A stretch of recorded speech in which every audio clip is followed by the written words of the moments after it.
చాలా వీడియోల్లో యూట్యూబ్లో నన్ను చూస్తూనే ఉన్నారు మీరు. నిన్న రాత్రి నేను ఒక వీడియో చూశాను. ముల్లాపూడి సత్యనారాయణమూర్తి గారు చేసినటువంటి ఒక వీడియో చూశాక పాపం ఆయనకి సమాచారం కరెక్ట్గా అందలేదు. అందువల్ల మీడియా ముందుకు రావాలనే ఒక వెర్రి తపనతోటి పాపం ఆయన తోచింది ఏదో మాట్లాడారు. అయ్యా సత్యనారాయణమూర్తి గారు నమస్కారం. మీకు పూర్తి సమాచారాన్ని అందజేయాలి అనేటువంటి ఒక సదుద్దేశంతో ఇప్పుడు నేను ఈ వీడియో చేస్తున్నాను.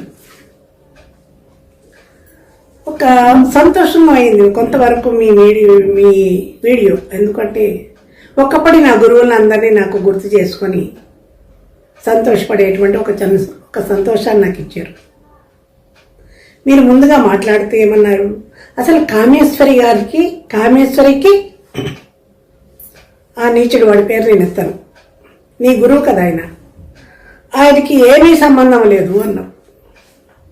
40 సంవత్సరాల క్రితం మా గురువు గారు 40 ఏళ్ల నుంచి నాకు తెలుసు స్త్రీ పంచి అలా నలగకుండా కట్టుకుని వస్తారు. ధర్మమే మాట్లాడతారు, నీతే మాట్లాడతారు. అవినీతి అధర్మం ఆయనకి తెలియదు.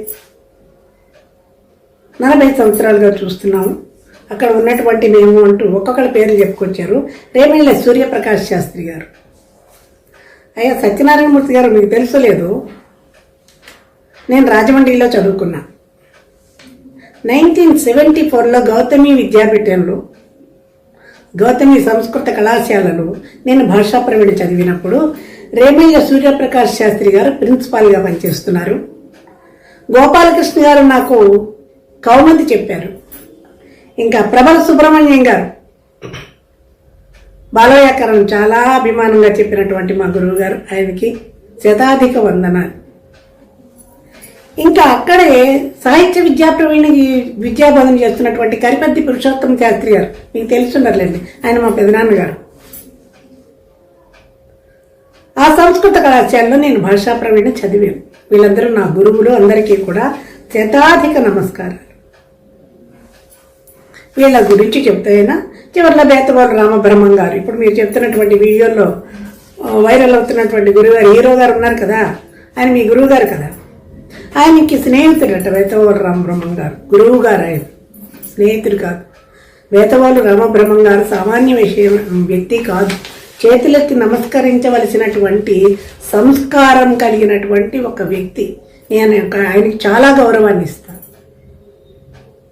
వాళ్ళ పిల్లవాడు గుంటూరులో మా విద్యార్థి, మేమిద్దరం అక్కడ పనిచేస్తున్నప్పుడు వాళ్ళ పిల్లలకి మేము విద్యాబోధన చేసాం. బేతవాళ్ళ రామబ్రహ్మం గారి కుటుంబంతో మాకు చాలా పరిచయం ఉంది. ఇన్నిటికి మించి ఆయన దేవీ భాగవతాన్ని రచించారు. అది నిరంతరం చదువుతున్నటువంటి నాకు ఆయన పట్ల చాలా చాలా చాలా భక్తిభావం, ఒక గౌరవ భావం ఏర్పడి ఆయన మీద ఒక 2 పద్యాలు రాసుకున్నాను. పద్యాలు రాసేటువంటి ఒక అలవాటు నాకు ఎలా వచ్చింది అంటే, ఇప్పుడు మీరు చెప్తున్నటువంటి ఈ వైరల్ హీరో గారు ఉన్నారు కదా మీ గురువు గారు, ఈయన సాగర ఘోష పద్యాలు 1000 పద్యాలు కాపీ చేసింది నేను. ఈయన జానపద సాహిత్యం మీద చేసినటువంటి పరిశోధనా గ్రంథం A to Z ఇంతలావు పుస్తకాన్ని రాసింది నేను. ఈ పద్యాలు ఇవన్నీ రాయడం వల్ల సరస్వతి కటాక్షం నా మీద ఉండబట్టు మా అమ్మ కూడా కవిత్వం రాసేది. మరి ఆమె నుంచి వచ్చిందో కవిత్వం అనే ఒక లక్షణం నాకు వచ్చి బేతవాళ్ళ రామబ్రహ్మం గారు రాసినటువంటి దేవీ భాగవతానికి చాలా సంతోషం అనిపించి ఆయన మీద నేను ఒక 2 పద్యాలు రాసుకున్నాను. అవి ఒకసారి చెప్తాను వినండి. ఎందుకంటే సద్బ్రాహ్మణులు చక్కగా విభూతి పెట్టుకొని వచ్చినటువంటి డాక్టర్ సత్యనారాయణ గారు, వినండి. భాగవతము వ్రాసితివి భాగ్యము నీదయ జన్మధన్యమో, రాగము భోగము విడిచి రాగిగా నిలిచిన నిన్ను చూచి, విరాగిగా నిలిచిన నిన్ను చూచి, ఈ భోగము లీలరాయనడి భావన నిల్చును. భక్తి నింపు ఈ భాగవతము నీకు ఒక భూషణమాయను రామబ్రహ్మమా. పద్యం కాబట్టి రామబ్రహ్మం గారు అనలేకపోయారు.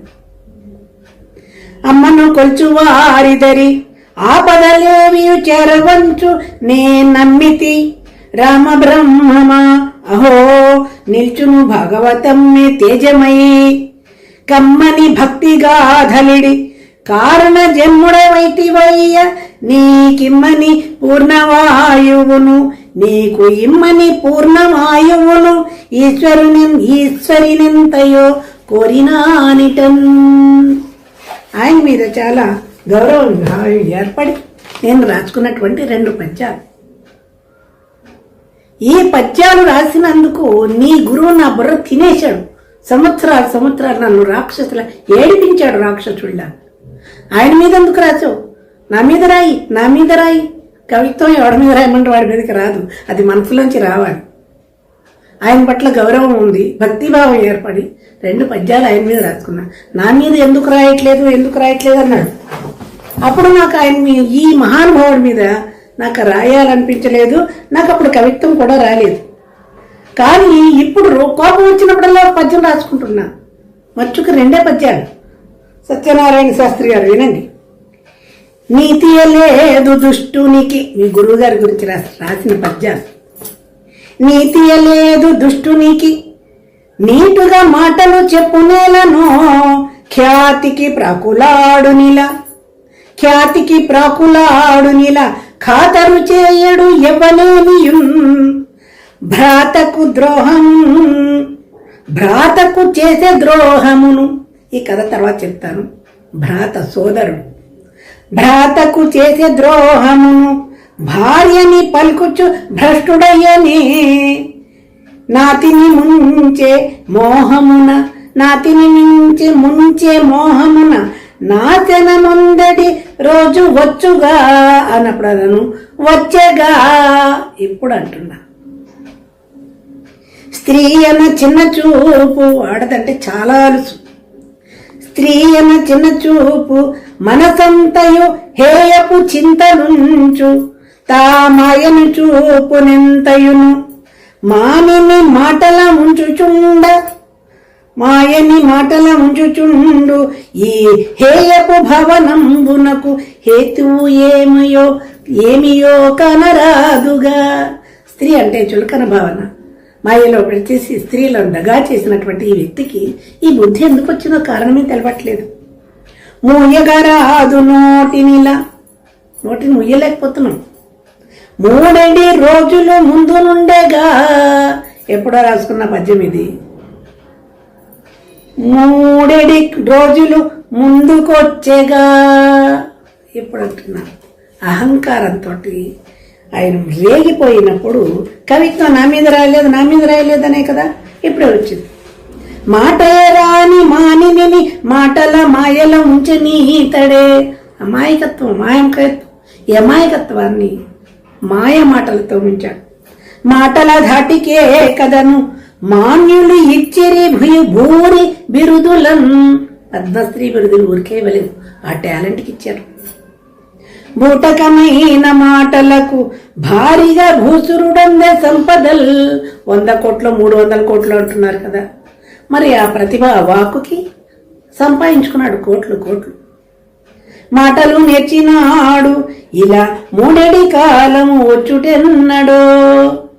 వచ్చనేడగా కాలం వచ్చి చెప్పిన మాట చెప్పకను చెప్పుచు లోకమునందు వెల్గు తన తప్పు